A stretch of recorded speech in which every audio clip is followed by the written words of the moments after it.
Allez-y. Mais pourquoi n'ai-je jamais rien compris à la politique? Mais moi non plus. Non mais c'est vrai, il y a des choses comme ça qui depuis toujours vous évoquent un sentiment étrange. La politique c'est quoi? Ah ça y est, tout le monde sur le plateau s'est redressé de quelques centimètres et veut y aller de son J'ai vu opinion. Joseph, il a fait. Hein.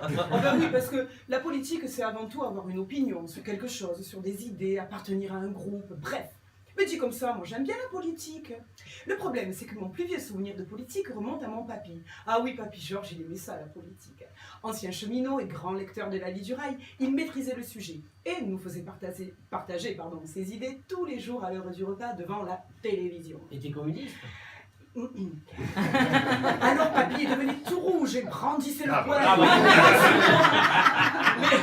Les messieurs devant le poste de télévision. Mamie, qu'est-ce qu'il a, papy? Oh rien, ma chérie, c'est la politique. Ah, mais vous aviez le droit de parler quand même. Oui, ah oui. Mais parce qu'il n'entendait plus, hein, papy. Autant vous dire ma piètre opinion sur celle-ci durant mon enfance, mon adolescence et le début de ma vie d'adulte.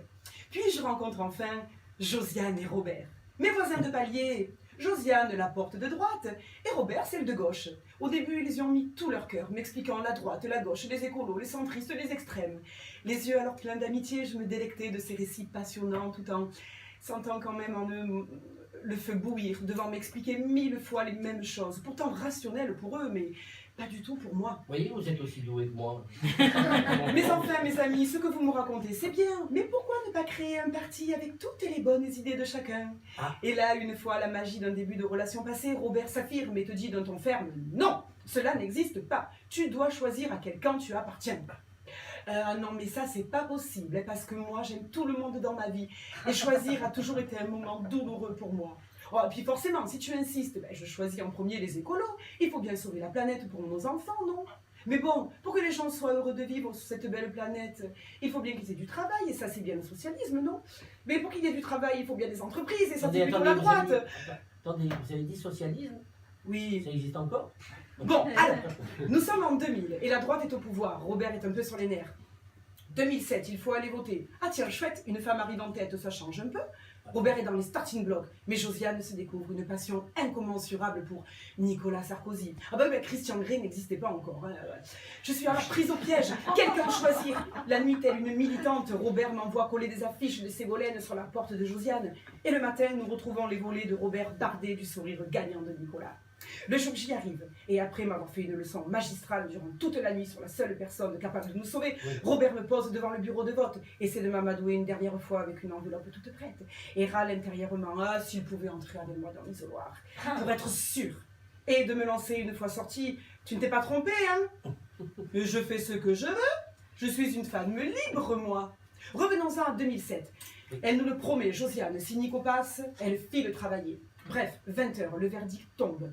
Robert frôle l'arrêt cardiaque et Josiane n'a de cesse de le narguer avec délectation. Que vous le croyez ou non, Josiane est partie travailler. Et là, Yves, nous aurions dû mettre une petite musique. Oui. Alléluia! Mais finalement, la politique fait des miracles!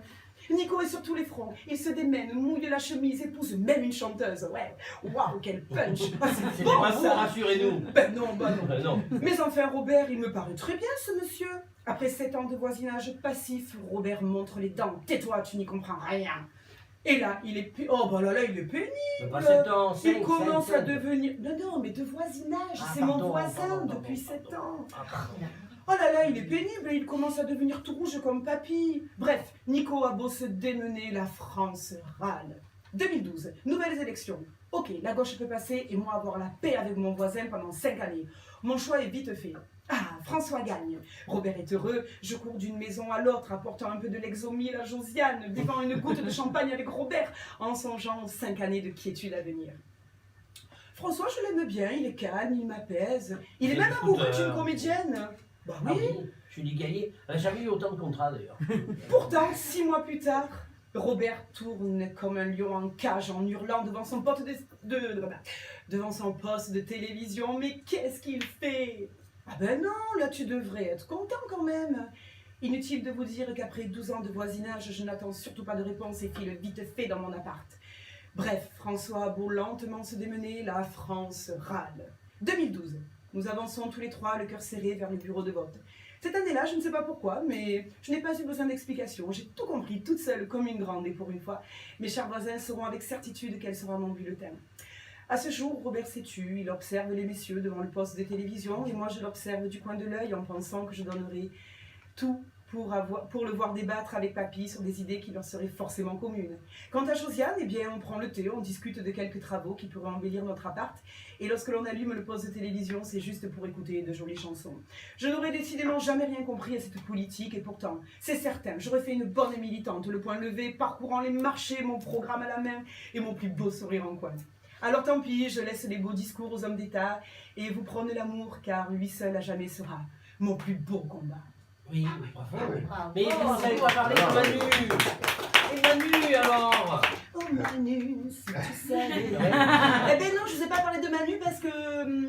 Parce qu'il vous a pas téléphoné hier soir. Mais c'est ça, c'est Parce ça. qu'en fait, vous attendez désespérément qu'il vous nomme ministre de la Culture. Non, j'attends de voir. Moi, il me faut beaucoup de temps. Je n'y comprends rien à la politique. Donc Yves, il me faut beaucoup plus de temps pour en parler.